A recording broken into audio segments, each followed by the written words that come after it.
I hadn't been looking to upgrade from my Sony Xperia Z5 for long. However, when I hit the 2-year mark in that phone, it started to creep into my mind that it might be fun to upgrade. I follow all the latest phone releases, and certainly the Razer Phone caught my attention with special interest for obvious gaming related reasons. However, regardless of what they showed off, I was still sold, at the time, on the Galaxy S8. I love that phone from a physical build standpoint. It's easily the most gorgeous phone available. Well, till the S9 takes its place. And of course, the 18:9 aspect ratio screamed out to me, again, for obvious reasons. But at the end of the day, specs needed to be paid attention to, and simply put, the Razer Phone has the better specs. A huge 4000 mAh battery, a 120Hz screen, and speakers to blow any other phone out of the water, alongside a quality 1440p screen, Snapdragon 835 processor, 8GB of RAM, and a great camera. It ticked all the boxes I personally wanted from a phone.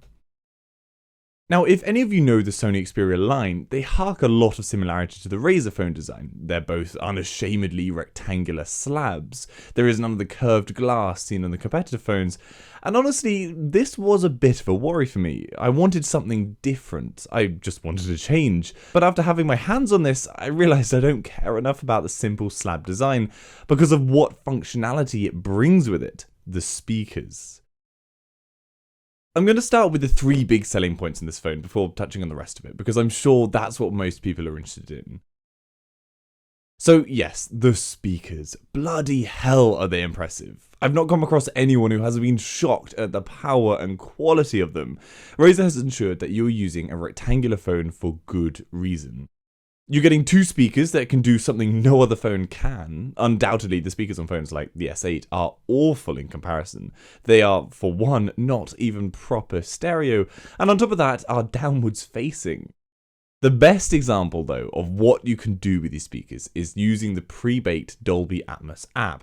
Because yes, these speakers support Dolby Atmos, and yes, they can make the sound circle around your head. God knows how, but I made everyone I know try it out, and their faces when the demo shows off this ability is always amazing to watch.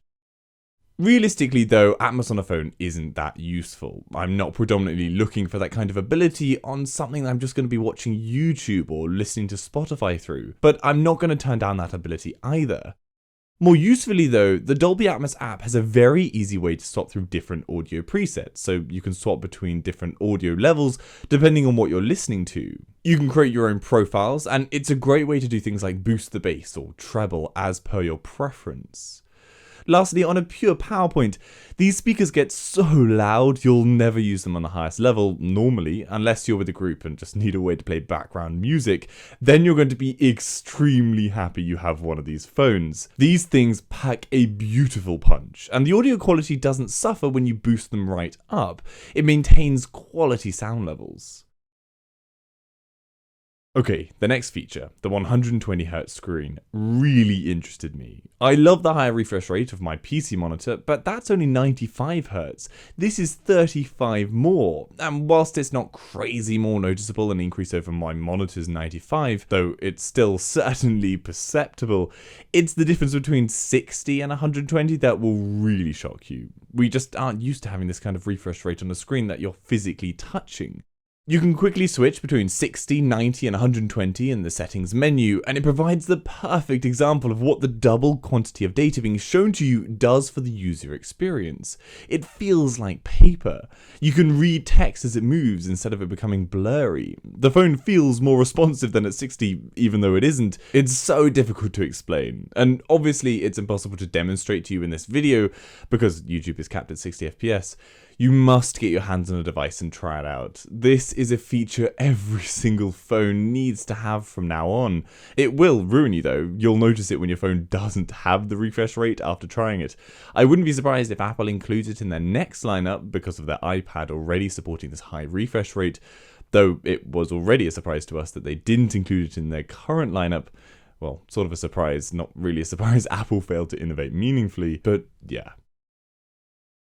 Now, the third big feature is of course the gorgeously huge 4000 milliamp battery. For perspective, the S8 and S9 have a 3000 milliamp battery and the Plus version's a 3500 milliamp battery. This thing is ridiculously good and something that kind of sold me on the phone the most. Phones are really at the point of hitting their ceiling. They can get incrementally better, but gone are the huge strides in change. The biggest issue for us all is instead battery. I'm fed up of my battery dying halfway through the day, stressing on a night out that it'll die before I can tap onto a bus or call an Uber to get home. This phone removes all of that. I can make it last a day and a half easily on low usage, and on a high usage it makes it comfortably through a day. I should note that's on 120Hz. If you drop the refresh rate down to like 60, I found it gave me another 3 to 4 hours. A trade-off I'm sure some people will take.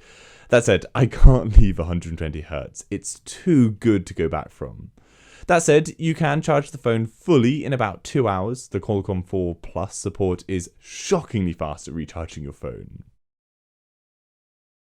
Now, of course, the screen is always a big point because it's what you're using the whole time. This has an LCD panel, not an OLED panel like the S8, S9 or iPhone X. Now, I'm a whore for the best tech, obviously, seeing as I'm running this channel, but even I struggled to care about the lack of an OLED screen on this phone. Yes, an OLED panel would have been lovely, and I would take the upgrade in a heartbeat, but I don't feel like I'm missing out on anything. The LCD panel on this is gorgeous. And like I said, I'm not looking to watch movies or TV shows on this. A phone is not big enough to seriously watch and appreciate high quality visual content on.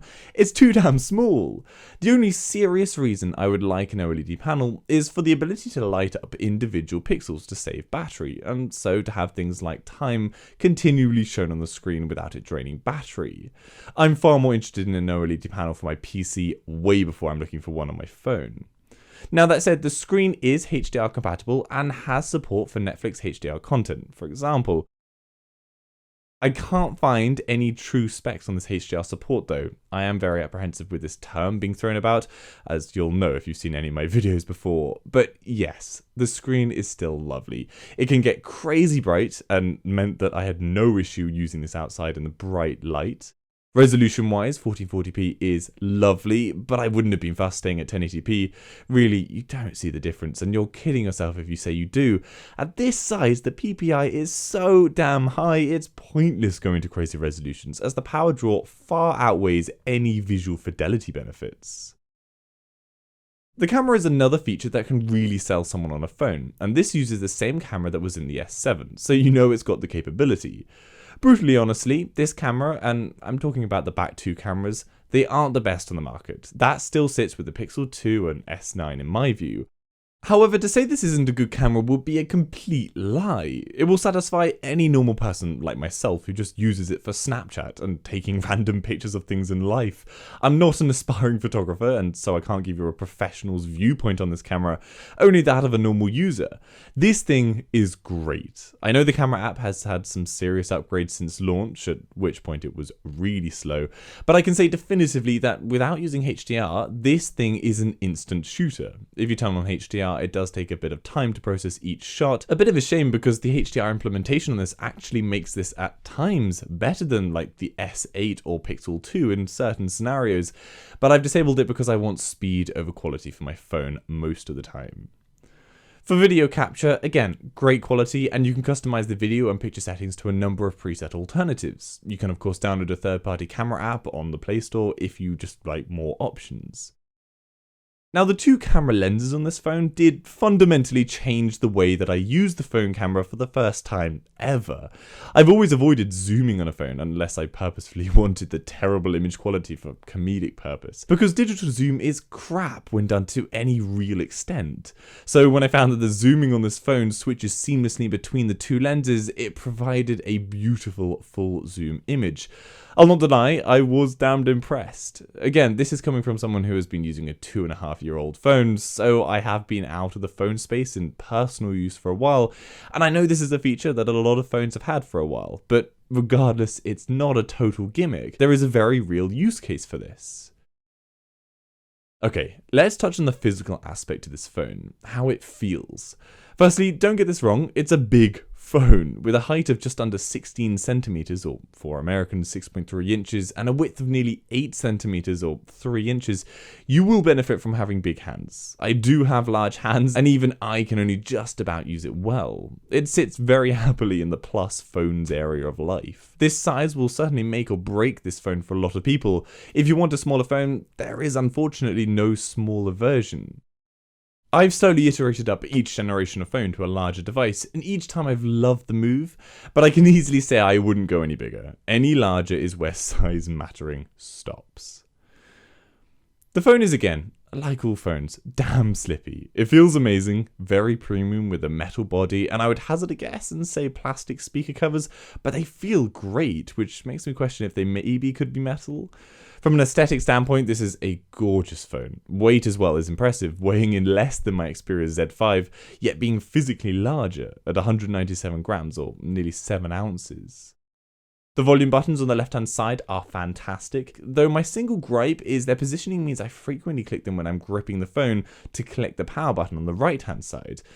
It's a little gripe, but not a serious annoyance. Talking of the power button, wow, I just love this position. I still stand by this being the best place for a fingerprint scanner beyond it being in the screen, something I'm sure we'll see soon enough.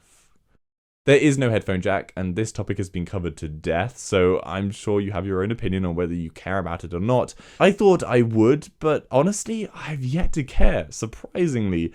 There is a very nicely included 3.5mm headphone to USB-C dongle for those times you need one. It seems to be the best on the market too, which is appreciated, but yeah, I just haven't actually needed to use headphones, I've just always used the speakers.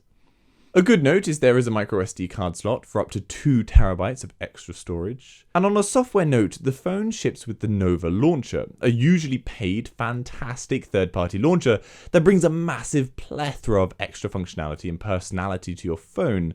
It isn't far off stock Android at all, and is a very welcome addition.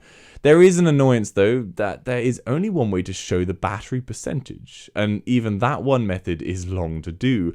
You have to hold for 5 seconds on the settings cog before a secret setting is unlocked in the menus, and even then the percentage number is made very small and forced inside the battery image. I have no idea why there isn't an option to have it display on the side of the battery or instead of the battery icon. It's just very weird, a weird bug. Also, there is no way to quickly turn NFC on or off. I like to switch it off when not using it, so my phone can't be swiped in the unlikely case that happens. But to do it now, I have to go into the settings menu to flick it on or off, as there's no shortcut in the top menu. Also on this point, my Google Pay doesn't work with the London Oyster card readers anymore. It seems to be a software issue with this version of Android, and it's really annoying. Everything else works perfectly. It's just traveling around London, I seem to have to use my old school physical Oyster card, which is an effort. And the phone is currently running on Android Nougat, but it should be getting support for Oreo soon. Now obviously Razer has been trying to push the gaming potential of this phone, and I'm gonna straight up say I have zero interest in mobile gaming. It always ends up boring me so quickly, and it just is filled with microtransactions. No interest. However, for the sake of this review, I downloaded some games, and I can say that it runs very nicely.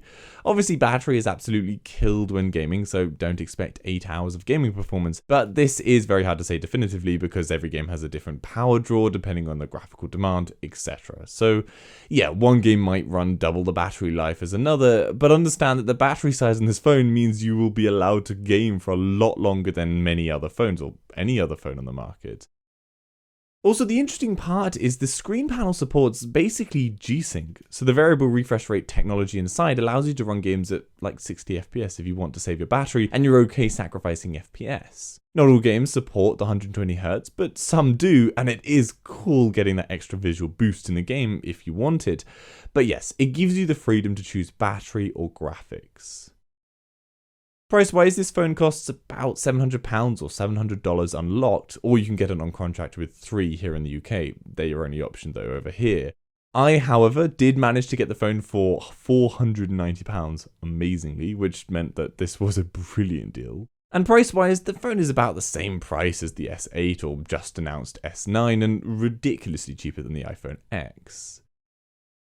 Anyway, guys, I hope this was a thorough enough review of the Razer phone. I'm loving the new camera, the Sony a6000, which I'm filming this on, and I'm sure I'll get a lot better at this whole tech review side of life with practice. I know this phone has been out for a while, but I still thought it would be a good place to start to just learn how to do these kinds of videos.